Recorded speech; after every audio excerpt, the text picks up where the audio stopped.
I'm Anuj, the webmaster of SGDA, and we are here with the developer. Hey everyone, my name is Kai Curry. I am the mastermind behind this. How's it going? Awesome, it's good to have you here, Kai. Thanks. While you begin the game, we can ask the question of where are you calling in from and what school do you go to? I graduated from Cal State Fullerton in December 2020, and currently I am based in Alabama, in Huntsville. Okay. So I am the only one on our team that's not currently in the Fullerton area. I just had to move after school. You know how graduating and needing to stay with your folks for a little while works. Yeah. I am planning on moving back because I do miss the Fullerton area. It's funny you mentioned that because I also just graduated and I'm also with my folks too. Yeah, you know, it's a first couple of years are hard. Yeah. So you can get started with the game itself. We had a lot of fun with Into the Farlands. Tell us a little bit about the game, like how it got started, where you got the idea from, and how you put the team together. So Into the Farlands was a game that I thought we would finish in about 6 months, and we've been working on it for over a year, and we're still expanding. Yeah. I kind of, when you're like on the drawing floor and you're pitching an idea, you're like, oh yeah, of course, like it'll have 30 features in it, and we can get finished as long as we hit our marks every single week. Of course, that's never the case, but we're having a lot of fun and we're learning a lot. So we're going to continue expanding, and we have a Kickstarter up as well Yes, to try to raise money for future expansions.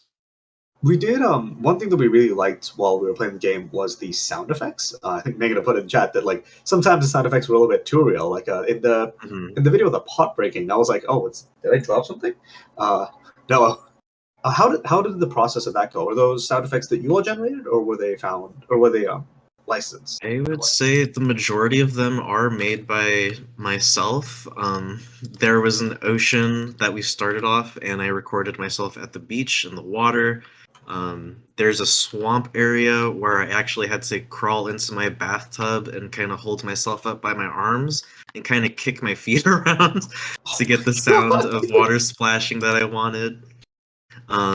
The pot breaking was something we pulled off of Google, but Okay, good. everything in this game, from the assets to the coding, was done by hand by Cal State Fullerton students. So the long-term goal is to have the sound effects included, everything in-house. So I'm gonna have to sacrifice a piggy bank or something. So yeah, something. Yeah, no, like having these. I mean, they do have those places where you can go and destroy things for stress relief. So hey, maybe you could get two things out of that one. Right. Having a bad coding day. Mhm. I'd like to ask for you, what was your role in the team? And as part of that, what was the hardest part of development for you? I am the project's leader, so I came up with the initial concept. I recruited everybody. I'm also the lead 3D artist. Oh, So, okay. Kai the art so guy. yeah. So I actually got my degree in 3D modeling and animation, and not in programming. So I've had to consult YouTube University every single day as part of this project because I don't personally have a background in coding, but after the last year, I can definitely call myself a coder. Right. Because with animation in games, like you have to account for player movement, and that comes with coding. That comes with accounting for input and like making sure that things programmatically work. I'm not an artist, but I did study programming, so that is something that's like come up in videos that I've watched when I'm like trying to learn some new skills for a game jam. Hmm. Was there anything that you felt that the team generally like had a was there ever any like big roadblock, or was it manageable the whole time? I think we're having an ongoing problem with feature creep, where we started off with a demo, like a 6-month demo, and we decided we wanted to expand, and we have a lot of really excellent ideas that everybody wants to add to the game, but I think I heard in a previous interview, it's just a matter of, do we have the time or the knowledge to implement everything into the time frame that we want? Right, definitely. What parts of the game are you the most proud of, and how has the game like changed over time? You mentioned that you've been adding more features. Was there anything that was like cut out from the game? Yeah. So part of the yeah, the dialogue. So part of the feature creep, I pitched this game as a 1-year project initially, and I had to scope it down to fit the original 6-month deadline. Right. Um, and as of this May, we're working on it for over a year, and we're at the point now where we want to do a Steam release. So now we're going back to those original features and adding them to the game. So Right. Kind of as expanding part it of beyond expanding it, including features that maybe you weren't able to make it for that 1 year timeline, but are more feasible for like long term ex- development. yeah, so now that we're past that kind of trial period, we are going back to the original concept and adding things to the game that we wanted before, but that we didn't have time to. Like this whole village area was pretty bare bones, but now we have more characters. We have like some lore as you talk to the NPCs around the village.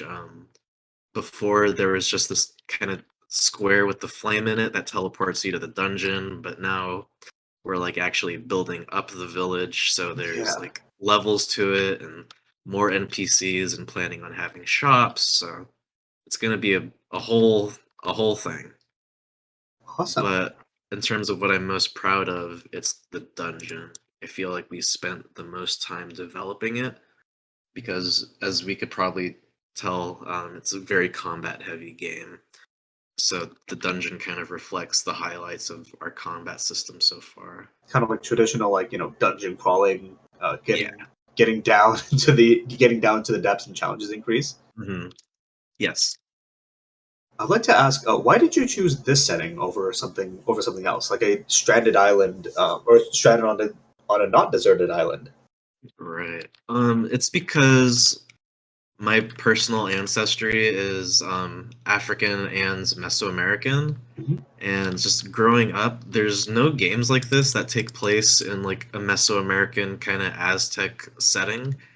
There's also a lack of African-based games, and my team is really diverse, and we wanted to create something that actually kind of reflects the geography and culture where we came from, because there's a lot to offer in terms of story and culture, and we're just kind of setting out to create what doesn't really exist yet, which is like a Absolutely. mainstream kind of like Mesoamerican or African uh, like roguelike.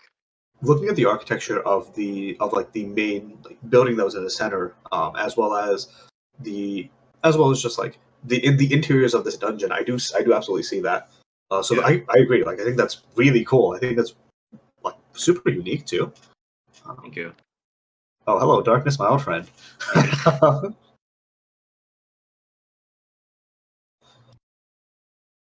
With that, And I think that definitely we as we continue expanding, like we have all these deities from Aztec mythology that we want to add, and more villages that are like based on real world cultures. And one of the right. things we wanted to do, now that we're starting to have time, was every time you go into a village, there would be a different ceremony happening that would be based on a real world ceremony. Like, say you go into a village and there's a funeral going on, it would be based on how a real world culture would handle that kind of ceremony, not just So made it's very up. much like a historical lens to this game as well. Yes. That's really cool. I like that a lot. Hmm. I think that gives it a really unique flavor compared to other like roguelikes or exploration games, you know? Hmm.